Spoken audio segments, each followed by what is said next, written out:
you are an assistant professor, my former professor in digital innovation and journalism.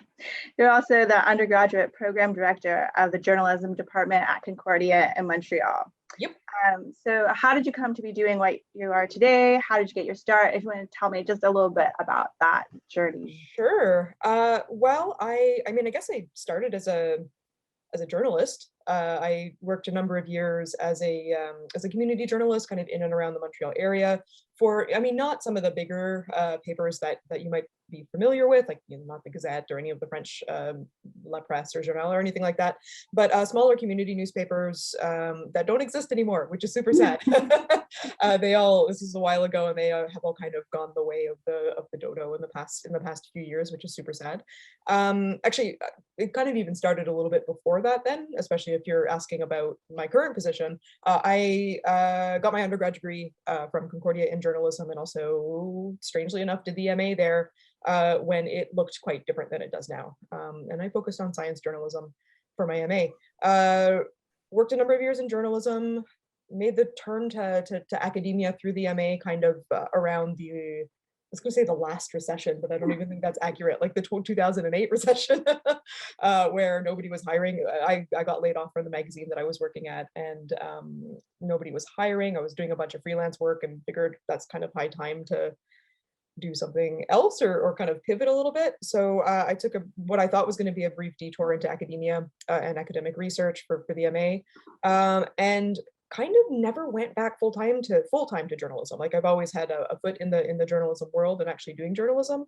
But I fell in love with teaching, and then decided to pursue my PhD a few years later in communication studies with a focus on still science communication, science journalism, but with a focus on food. And then I got hired. I did some part-time teaching, but I won't go over the history of part-time teaching because that might be too much, maybe more than you want to know. But I got hired in my current position, tenure track position as an assistant professor in the department in 2017 already. So I'd been teaching in the department here and there for a number of years prior to that, but then was lucky enough to scoop up a tenure track position in 2017. And yeah, that's where I'm at now. I don't know how much else you want to know about like trajectory and that kind of stuff, but ask away.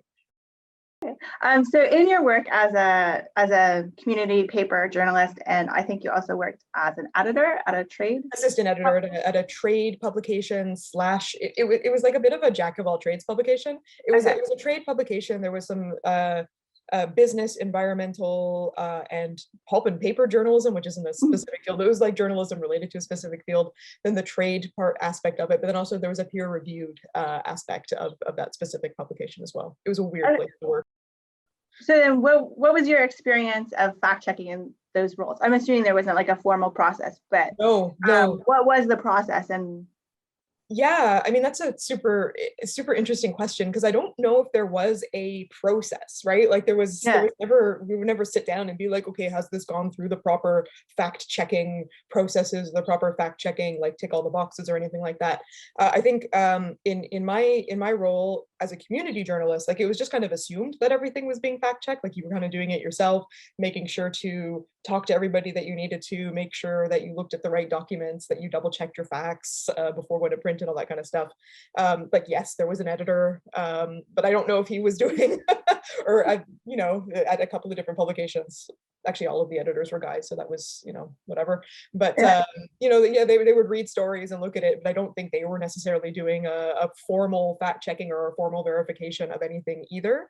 It was just kind of assumed that, through our training as journalists, and you're always seeking balance, and you're seeking to talk to the right people and report things accurately and that kind of stuff. Like that was the fact checking process. It was just kind of part of the job specifically. It wasn't like separated so much as some of the fact-checking organizations that you see doing nowadays, some of like fact-checking desks in news organizations, and definitely not what you're looking at, like not at all. And I also think maybe like one quick other thing to add about that is, like, this was a while ago now, like 10 plus years ago kind of thing. I don't think we had the same access, or at least not the same knowledge of online tools or digital tools that can help with fact checking. Like programming wasn't a thing, using algorithms and all that kind of stuff wasn't a thing. So it was really like the basic, the nitty gritty stuff, the just like triangulate your information, but we didn't have access, or we didn't even know at the time of those kind of more digital helpy things that could help us really do fact checking. I don't know if that makes sense, but No, it yes, does. It does. I would say, I think anybody I would work with, and I like myself too, I think we would all say, yes, we made sure to check our information and verify statements and that kind of stuff, but maybe not in the same way as like proper fact checking and verification processes that we see today are going. Was there ever a time that you were affected by like inaccurate reporting, or like did you ever have an issue with Oh sure. yeah. Oh sure. And how did you respond? Like what happened and how did you respond? I'm just trying to think of any like specific examples.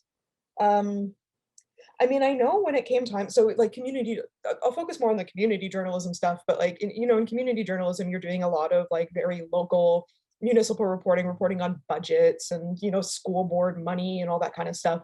And I, I think me, not so much because I like knew how to use Excel, but not everybody necessarily in the newsroom did. So you would kind of like to make sure all the numbers added up, you would, maybe turn to a coworker that was a little bit more, their numeracy levels were a little bit higher and that kind of stuff, but they knew how to use a spreadsheets program or even a calculator properly. So there was always like maybe a fear of getting the math wrong, as basic as that sounds. I mean, I'm pretty sure the like very common stereotype where it's like, oh, people go into journalism and journalism school because they don't like math. And that's true still to this day. So that was definitely there. I mean, there were definitely, I wouldn't say like any, like in my personal experience, I can't remember any specific times where there was like a scandal or anything like that, because there was something that was misreported or something that wasn't 100% accurate. But there were definitely times when I was looking at stuff more to do with like local conflicts between either people or businesses or that kind of stuff, where maybe they felt that they were mistreated, not 100%. So they would kind of go into things and be like, well, you said this, but that's not 100% accurate, blah, blah, blah, blah, blah. So like one example, it's like the dumbest, most like community journalism-y story possible. And it had to do with a woman who got into a fight with her neighbors because she put up a clothesline. Okay, so like when I say community journalism, like hokey stuff, this is like as hokey. Like backyard specific. Yeah, exactly. So she put it in her backyard, but it was like it didn't have a fence, so everybody saw her clothesline. It was a bit of like a hoity-toity neighborhood. It was like a rural area, but a hoity-toity neighborhood in this rural area, and people were just like, "Oh, we are aghast because this clothesline is like hurting our eyes," and la la la la la. And there was a bylaw issue, right? So people took issue with the way that maybe we reported on the bylaw because it sided with the woman who was like in her full right to put up a clothesline. But some people felt that it was inaccurate because like, yes, you're citing like the installations bylaw, but not the like eyesore bylaw, la la la la la. So I don't know, in community journalism, in my experience, and I think a lot of other community journalists or local journalists would feel this way too, you get called out for inaccuracy or not checking your facts or not doing your job when people disagree with something that you said, right? Yeah. There was one time where I screwed up that I can remember specifically. Well, my editor screwed up too, but again, it was like a local conflict, and this person wanted to build a house on an empty plot, got it tested for they wanted to like check all the boxes, had to test it for contamination issues, hired a company to do it, test came back a-okay, but then further down the line it turns out that the company screwed up. And I kind of jumped the gun and maybe reported things that were a little bit more weighted or on the side of the person who got screwed over, and not so accurate on the science of soil testing, right? So that's like one example that I could maybe think of where I didn't check things or put things through a huge fact checking thing. It was more like emotional than technical kind of thing. So that's like the one example that I can think of where I could have gotten in bigger trouble because I didn't do the fact checking process, or I also just didn't have enough knowledge about the specific technical thing to even know that I was missing facts and that kind of stuff. So yeah, I mean, yeah, numbers are a big thing, technical stuff is a big thing. And then of course there's always that weird thing, emotion versus fact, right? When people get involved. So yeah, I don't know if that's helpful at all. did you enjoy, like, did you have a process for engaging with the, like People? people who, yeah, people, Yeah. What was the was it process? They would enjoyable? Was either, it like, yeah, they would either call, okay, very rarely email. It was like handwritten letters if people were really, really angry, but usually call, sometimes march down to the newsroom or the newspaper office itself, because we were pretty accessible and like everybody was in the same room. So if you came in and you wanted to yell at somebody, chances are they were, if they weren't out on a story, they were right there. And then it really depended on the person. Sometimes all you needed to do was like let a person yell at you for 20 minutes and then be like, okay, thanks, bye, boop. Then other times, you know, people with more legitimate concerns, like I don't want to sound condescending, but like people who like really pointed out mistakes and really pointed out yeah, inconsistencies, you know, it'd be like, there's a little bit of like gratitude that you have to show there too, because chances are somebody else wouldn't have caught it, right? Like if audience members are doing the fact checking that you should have done for you and are calling you to let you know, to kind of like fill a gap in your job, and like you thank them and you listen to them and you run that retraction and that kind of stuff. So I mean, a lot of the times the big thing is listening, like listening, hearing, explaining how mistakes might have gotten made, and that kind of stuff. A lot of the time, like in my job, and I would say in many smaller community papers, like you know the people, you have you have your weekly interactions with a lot of audience members. So right. it's not like, it's not necessarily like strangers from the internet who are, you know, commenting on your stories or getting into a Twitter war with you or anything like that. It's like your neighbors coming in and be like, hey, did you think about this or did you check this, because my information is a little bit different. So the process again for me was always kind of informal. But you know, you'd put your time in. I think it's part of a journalist's responsibility, especially in smaller communities, especially if you're taking up that role as a community reporter, to like kind of be part of the community and hear their concerns. And if people want to help you fact check, then awesome, because a lot of times there's not enough people to do it in any sort of not robust is the wrong word, but a kind of any sort of systemic way or systematic way. Sorry, that's the word I was looking for, systematic. You were mentioning online tools, like of sort of common online tools, like fact-checking sites like Snopes or tools like Hoaxy, or like, do you have a go-to that you really like? And if I really so, like, what do you like about it? yeah. And what do you not like about it? Or I mean, I really like Snopes, just because it's not because it really affects the work I did, because sometimes those, you know, the things that like that site debunks or the facts that it checks and that kind of stuff really didn't fit into kind of like the community. Like they're not like, you know, oh, this like the zoning law in you know, Très Rédempteur Quebec is, you know, reported on wrong or anything like that. Like that's not happening on those kinds of sites.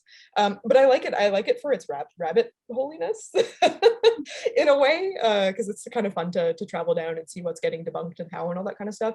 I show it for teaching, so not so much in my journalism work, but in my journalism education work, I show it to students who think it's, some of them think it's cool, I guess.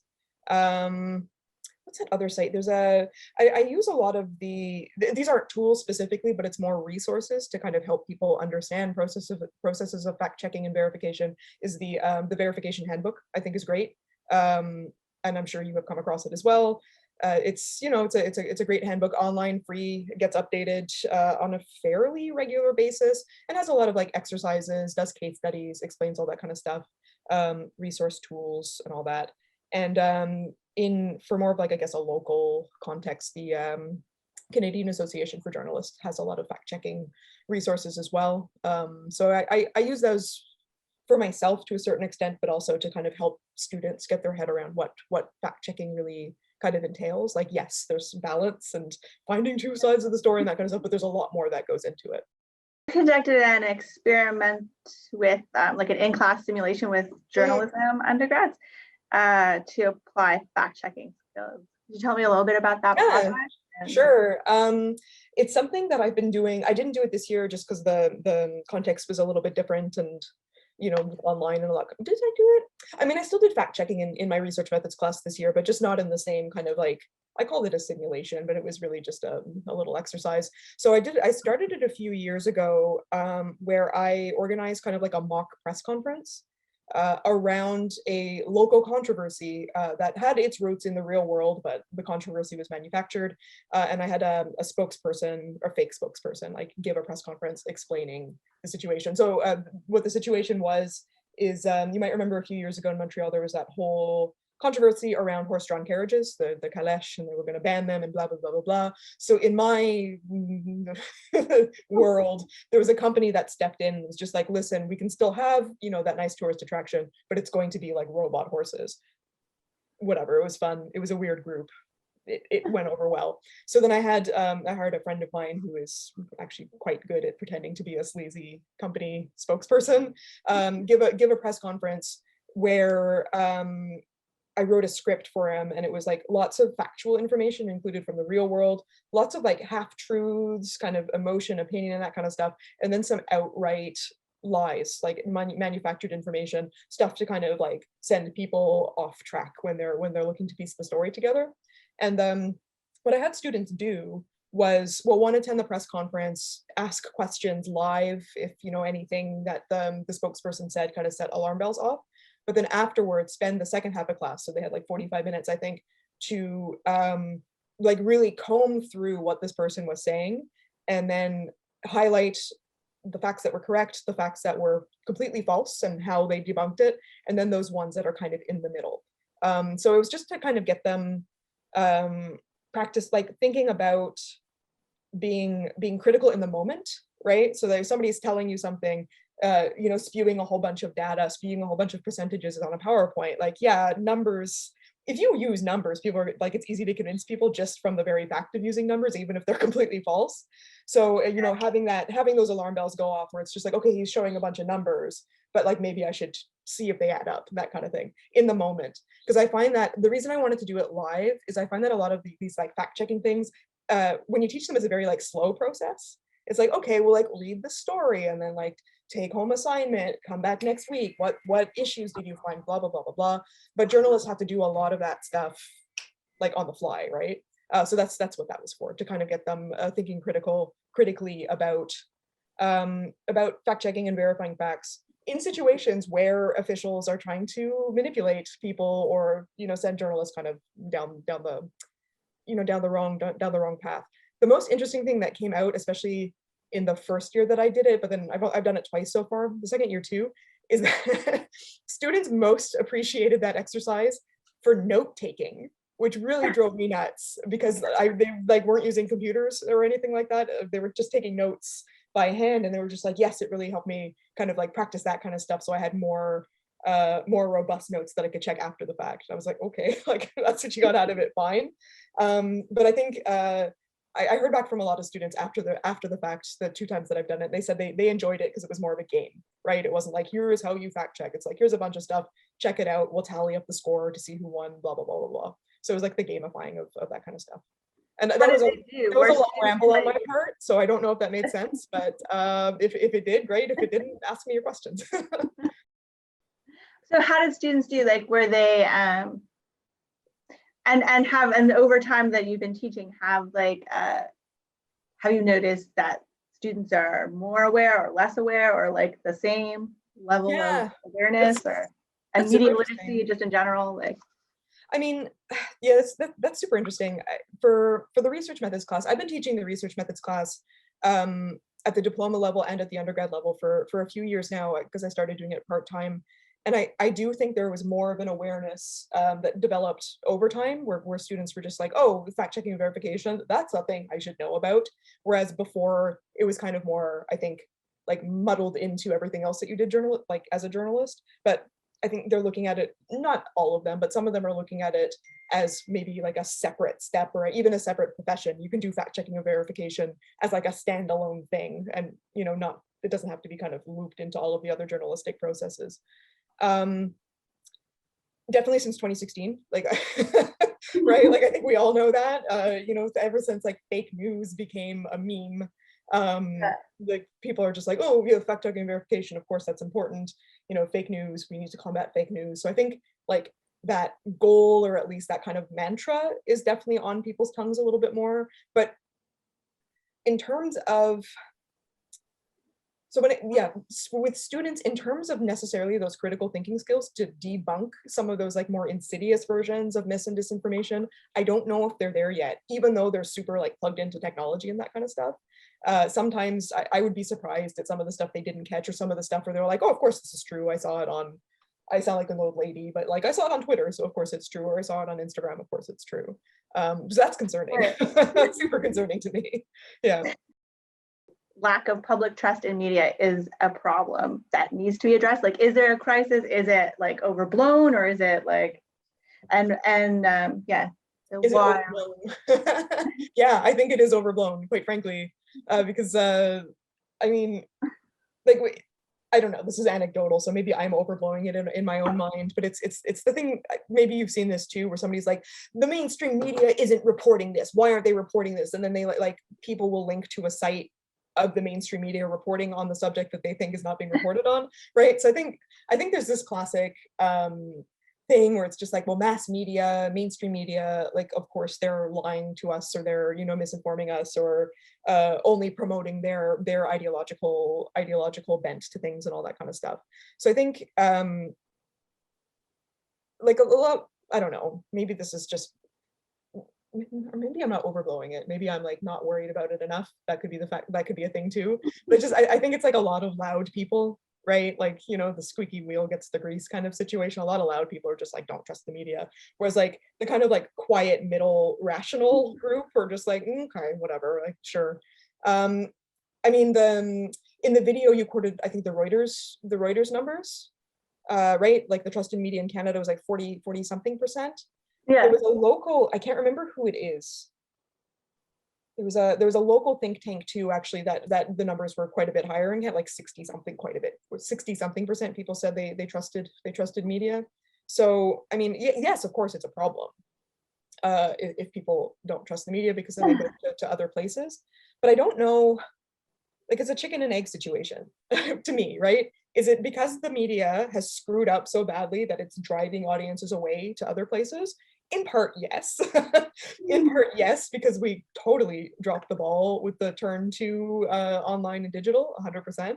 But then on the other hand, like, is it this, you know, online, a lot of times social media feedback loop, or, you know, like silos and that kind of stuff that are causing people to be like, oh, of course, you know, well, the Montreal Gazette's not great, but like mainstream media is not just doing us any good. And you know, it's quite well known that these online places also create, well, one, feedback loops, but also silos too, where people are just like yelling opinions at each other, and we're like, yes, we all agree, fantastic. And anything that might counter that opinion is viewed as fake news, distrustful, misinformation, disinformation, all that kind of stuff. So I don't know. It's like a sticky problem that I think I change my opinion on day to day, depending on how much I'm like doom scrolling on Twitter. Like, you know, there's that, I fall into that trap as well. But I think, you know, the fact that, yes, of course, like mainstream media specifically is in financial danger, and it has been for a very long time. You know, like that should be concerning. People aren't turning to it as much. People aren't paying for it as much. I don't know if that's a trust thing necessarily, or just a trust thing. I think a lot of it actually just has to do with basic financials. If you can get it for free for somewhere else, why not go there? I don't know if that's a trust thing. But I also think, like, we're a journalism school that still exists. If it was really a trust thing, I don't think we would still exist. And I also don't think some of the more like online niche publications that are springing up and have been springing up over the past, like, you know, five-ish years, especially since 2016, and, you know, getting good, small, but like good backing from people, that's journalism too. So, you know, I think the trust, there's like not one big trust issue. There's just like little bits and pieces, little voices out there that might be trying to sow distrust and that kind of stuff. But I don't know. Yeah, I don't know. It's I've kind of come full circle where I'm just like, I have no idea. Actually, should I be concerned about trust? Yes, of course, because I think like audience trust in media, especially more local forms of media, is super important. But like, you have to build trust. You have to build trust with your audiences, and if you're not building trust, then that's a problem. If audiences don't care, that's a problem. But to say that there's some sort of like general distrust in the journalistic medium or journalistic media in general, I don't think that's quite true. What about like more serious forms of disinformation and media manipulation? Is that a problem? And if so, how do you think that might be addressed? Yes, I do. That is a huge problem, and I think that actually might play into the trust issue that you're getting at, where it's not so much journalism itself that has a trust issue, it's just media and the like giant pile of information that we just have coming in every day, right? Like it's not just, you know, the good old days, which weren't that good. You know, you like open your newspaper, this is the correct information, you know, like turn on the 6 o'clock news, this is the trustworthy information. You know, now you can get a million different versions of one story from a million different places. And, you know, at the end of the day, figuring out what's true and what's not is difficult and super overwhelming. So I can, like, maybe there's an apathy aspect to it too, right? Like it's not just trust and caring and like people like, oh, we need to get the right information. I wonder if there's just there's just so much, everybody's overloaded with information that there's like an apathetic aspect of it as well. It's just like who cares what's real, what's most entertaining, and then I'll go with that kind of thing. Yeah. But yeah, no, I mean, like those insidious for like disinformation campaigns, misinformation campaigns, like malinformation is a huge issue as well. Not a huge issue, but can be a huge issue as well. That absolutely scares me. I see it in the students coming in who are like 18, 19, and they believe some stuff or they believe bits and pieces of stuff where I'm just like, how did you come to that conclusion? That's troubling. And, you know, for like younger people too, you know, kind of going through elementary and high school on their phones, coming across who knows what.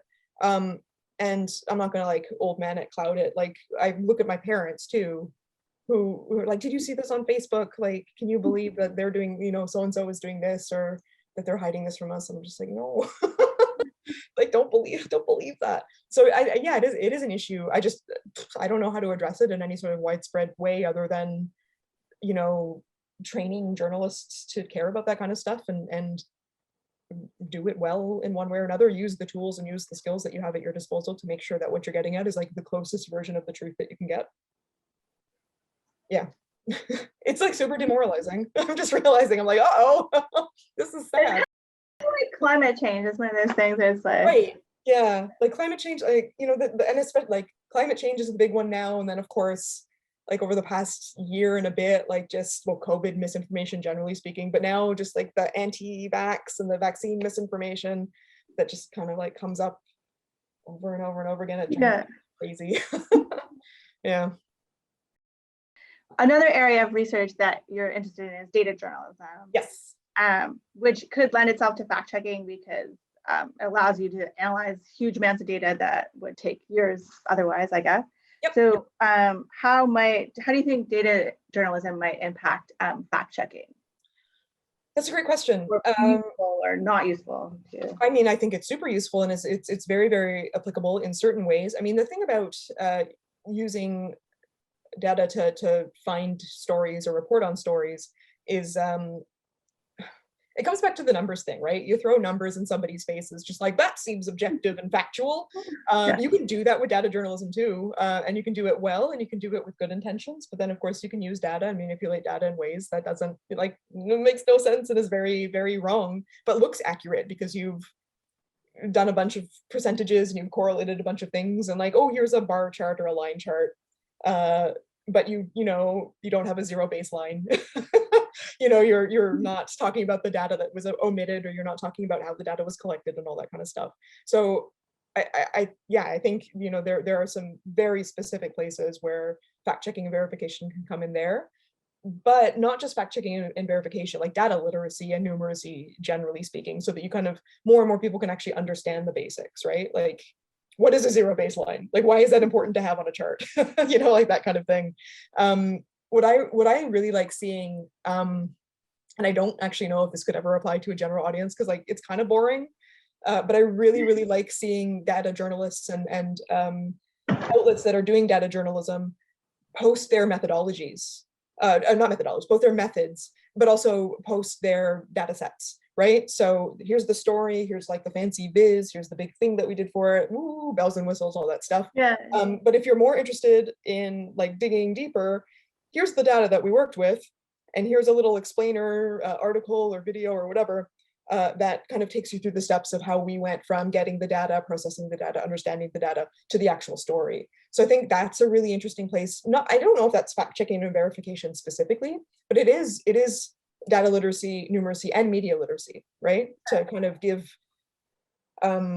insight into those behind the scenes processes to journalism production, not just data journalism production, but journalism production generally speaking, that people don't see, right?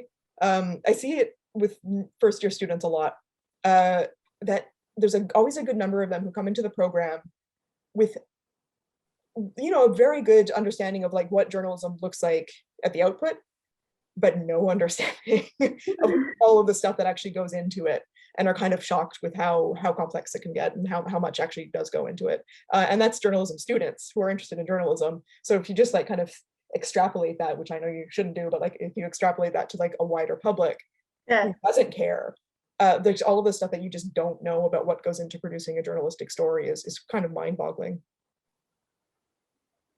Yeah, so anyways, data journalism, yes, fact checking 100%, but let's like have people understand math and basic data literacy elements, like what's the difference between like a mean and an average and that kind of stuff. Yeah, like just understanding the information in the first place.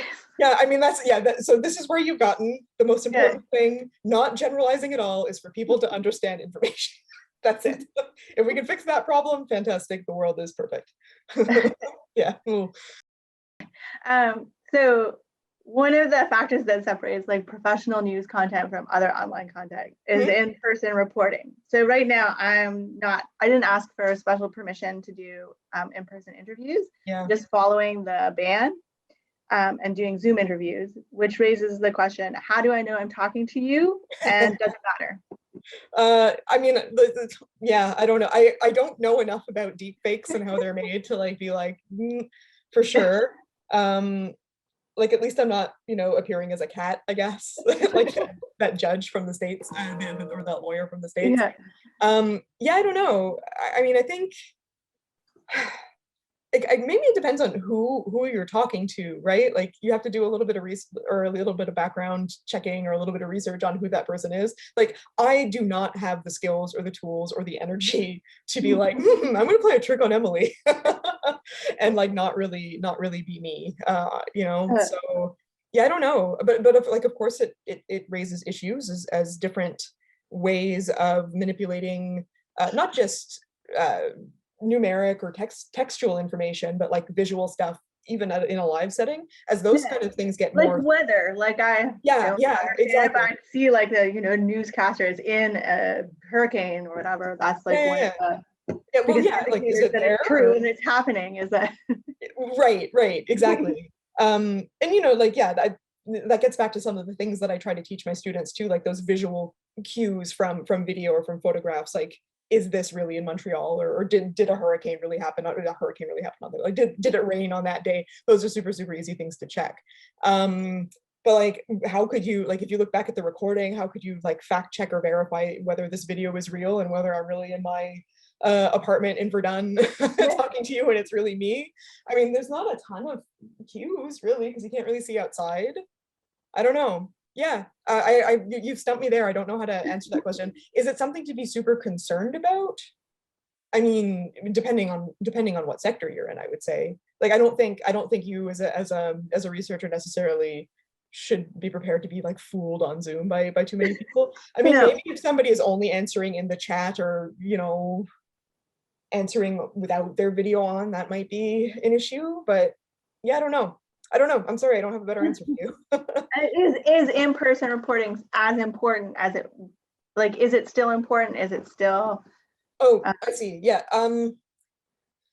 Well, yes, but again, depending on the story, right? Like when I was working as a journalist, did I go out for in-person interviews for every single story I did? No. If I needed to like check a quick fact, like a budget story or some sort of like you know, project story in a municipality or something like that, did I necessarily march down to City Hall every day to be like, I demand an interview with the mayor? No, I'd get on the phone, you know, while like transcribing an interview, and in between sentences I put a quick call to like the clerk or whatever and be like, hey, can you help me out here? That kind of thing. But I mean, that's always kind of been true for journalism, at least once we had a phone to call people from our offices. But there are definite stories that I think you can't do without in-person reporting, especially the ones that are more emotional, that require a little bit more care. Like, it kind of depends on the story and the sources that you're working with too. Like, if I'm writing a story about a traumatic event or a family or a person who is involved in a serious crime and is like still dealing with it, grieving with it, but wants their story told, like, I'm not going to do that over the phone. I'm not going to do that over Zoom. Like, you'd want to be there in person, one, to show that you are a person and a human and that you care and that kind of stuff. But then also, I guess, more on the parasitic side of journalism, like speaking in person, you pick up on a lot more too that you can use for your reporting as well. So it's like a win-win in a way. Like, you can be, reporters need to be empathetic with people, and sympathetic with people to a certain extent as well. But that in-person stuff is super important too for those details. And not just for emotions and not just for those like human elements to a story too, but like, let's say you're doing a data journalism story on car accidents at a certain section, right? Like, you can do the story fine by just looking at the data, maybe looking at Google Maps, calling up a representative, what are you going to do about the car accidents or the car collisions or whatever at this corner? And that's fine. But you should go. You should go to that corner to see what it really looks like, right? Because like, if there's one thing to kind of look at the data, maybe look at like the map, all that kind of stuff, but you're going to get that little bit extra, or not even a little bit extra, but those extra details and those extra real world nuances by actually going to the place to see what it really looks like in the real world. And you might witness some near misses or be able to talk to some people while you're there. So in person, like, there's a lot of tools that have made it easier for journalists to do their job kind of on the fly and mobile reporting and all that kind of stuff. But I don't think journalism will ever be able to discount in-person stuff at all. One, important for what you're doing because you can actually verify who this person is in front of you to a certain extent. But two, because like the basis of journalism, yes, it's information, but it's storytelling, and you can tell better stories when you spend time with people in a one-on-one kind of way, or in like a real setting. What parts of, like, do you think fact checking could be automated, or what parts of it could be automated, or just like? Yeah, I do, but I don't know if I have the technical know-how to say exactly how to do it. I mean, there are some outlets and some startups that are, developing algorithms to, run through whether it's news stories, people's press conferences and that kind of stuff, to pick up on phrases, to pick up on like even sentiment and that kind of stuff, to check it, or at least flag things that need to be checked, right? So again, like, I'm not going to tell you how to like write the code to come up with the perfect fact checking tool, because I would not be able to do that. I mean, like, what's your opinion of it? Yeah, like, I think it's like automation. I think it's like as a tool to help. Automation can absolutely as a tool to help, automation can absolutely help. I'm being super eloquent today, but just, I mean, it kind of fits into the same reasoning or the same thinking I have around automation for data journalism, like more generally, is like, yes, you could spend all of that time scraping stuff for yourself, cleaning data row by row, all that kind of stuff, but no, like, you want some automation there to help you out, because then you're just spending hours and hours and hours, and probably longer, doing really mundane work, where like the actual human element, the human journalist element, is to contextualize that and make it interesting and tell a story, right? Same thing with fact checking and verification, I would say. Like, if there's a way to kind of run a script or use an algorithm to highlight those things where it's just like, oh no, this is setting off alarm bells, in like text or whatever, but even in visual stuff too, like, oh, these two elements in this picture don't quite correlate, this might not be in Montreal, blah blah blah blah blah. Yeah, no, I think it's I mean, yes, I'm all for it. Anything to kind of add, help as like a social prosthetic for journalists to free up time too, right? Because there's so much to do, and if you're spending your days doing things manually, that's not, I don't know if that's the best use of a journalist's time. Of course, anytime it comes to code, algorithms, that kind of stuff, you have to like be careful about how it gets written and what goes into it and all that kind of stuff. But like, generally speaking, yes, I think as a helper, as a little robot friend, fantastic. But I don't know if it can take over things 100%, just like, because I mean, automation isn't there in most sectors, at least not in journalism. Like you can't take over, you can't just let it run and do its thing. You got to check it. You got to check it and have some like human intervention at some points. But yeah, I think there's a lot of promise from what I know about the sector and how I've heard other people speak about it. So yeah.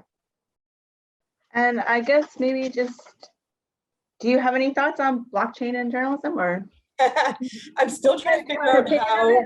Yeah, I mean, I'm still trying to figure out exactly how it works. Like, you've tried to explain it to me. The video, I like the little stop motion thing. I'm like, okay, I can kind of see how like the chain comes together and that kind of stuff. And like most of my, maybe, I don't know, most of what I understand for blockchain comes from like Civil and the Zigzag podcast. Like that's kind of how like that's the closest I've gotten to understanding how blockchain works.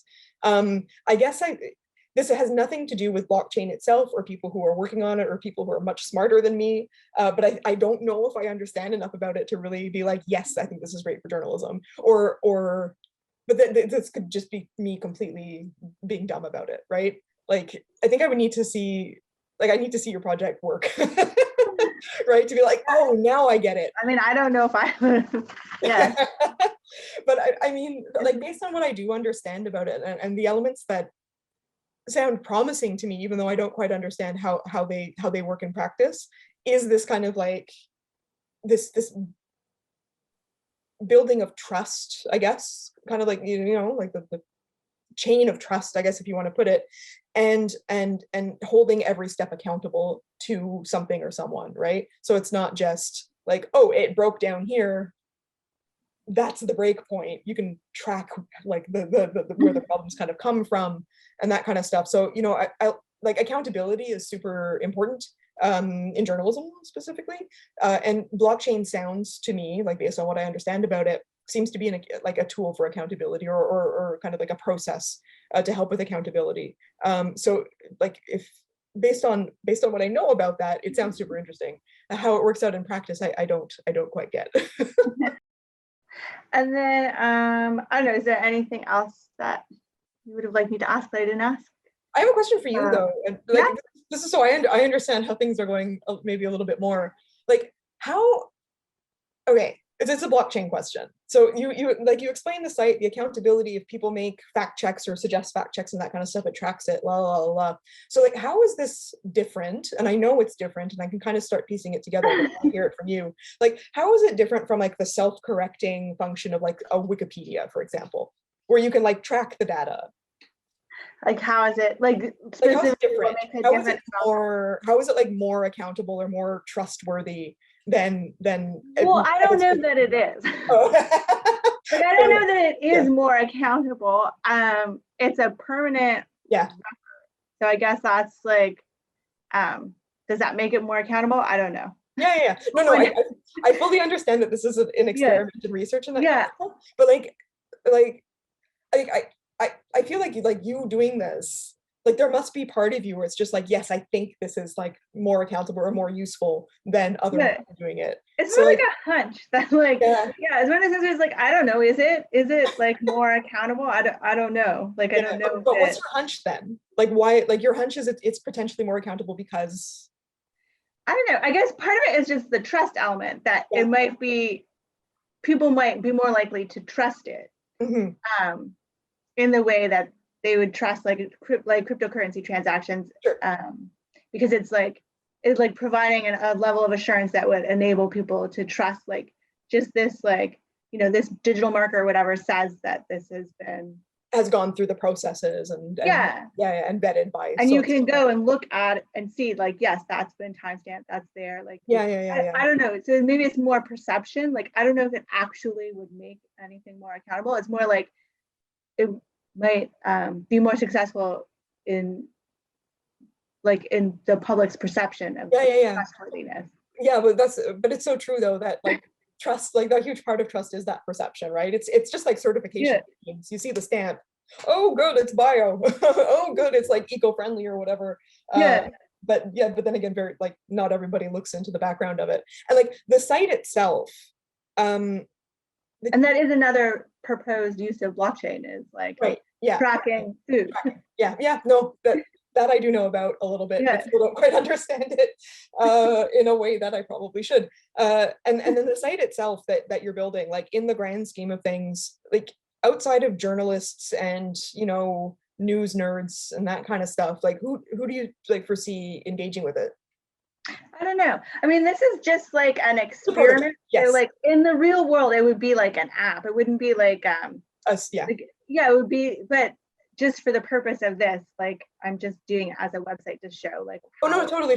No, I always like to hear kind of like like like obviously this is the prototype, it's the proof of concept for what's the it experiment. could be of interest to experts like in any area of expertise where they might want to like showcase their expertise by being like a regular source or a regular Sure. checker of like, especially like super specific information, like, and that might be one of the benefits of it, is having access to this huge pool of like an expert in like, I don't know, 15th century brass or something that like, they like showcase their expertise, like they're the go-to. So like that would be maybe like a benefit. I could totally see it working, at least in the way that you've described it, for like health and medical topics, for those kinds of things. Because you see a lot of medical experts like doing the debunking game on Twitter, like calling people out for like spreading bullshit, essentially. But I'm wondering if that could be like a super useful place for it too. Like we want to engage with journalism, we want to engage with fact checking, but we don't actually want to do too much. We don't want to become the usual interviewee and that kind of stuff. And then I guess I was imagining like for social media, it would be like this, marker that would travel with stories. So then like if you're looking at a newsfeed, like it would have, like it would be like just an easy way of identifying that something. And also for like algorithms, like for like social media algorithms, it's a lot easier to like say that this has a marker or it doesn't have a marker than like